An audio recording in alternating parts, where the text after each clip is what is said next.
I am sitting here having some coffee in the sleepy little town of Basking Ridge, New Jersey, where it is actually fall and I can smell fireplace fires in the air, which is not something we get in Texas a lot, so it's kind of nice to be up here.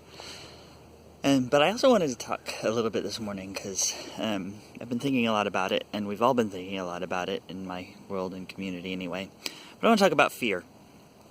And the phrase from, and I've quoted it recently before, but from Franklin Roosevelt, though I actually attributed it to Churchill, but Franklin Roosevelt said it, that the only thing we have to fear is fear itself. And the reality is fear can be both a powerful ally and our worst enemy. And it's a powerful ally because it's our natural response to telling us something in the world ain't right. Something around us is not working in our favor. Something is a threat to us. Something that we need to address and take care of. And but it's our greatest enemy because it can paralyze our thoughts. It can dominate the way that we look at the world, and we have our perspective on everything around us. And when that happens, we tend to put everything in that category of threat, everything in that category of not good for us. And the reality is that there are still things that are good for us. There are still things that we can have hope in, that we can be positive about. And those things are valuable more than ever in those moments of fear in our lives. And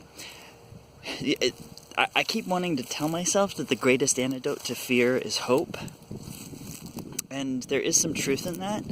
But when we're trying to find hope in places that it doesn't exist yet, then that can be just as damaging as fear. And I'm really resting on the notion that the greatest antidote to fear is love.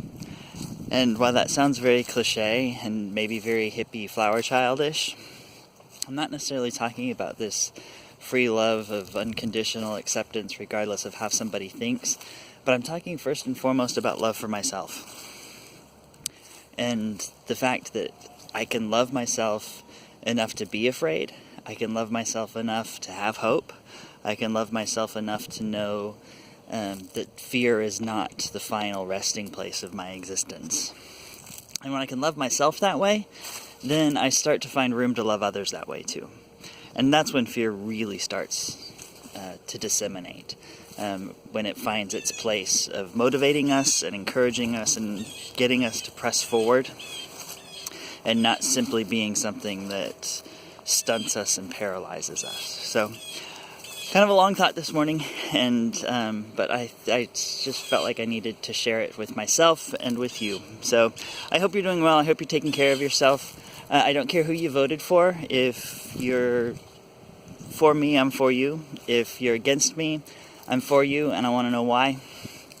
And we just need to take care of ourselves and find ways to press forward to be the great people that God created us to be. So, love you guys. Look forward to talking to you again soon. Be well. Bye.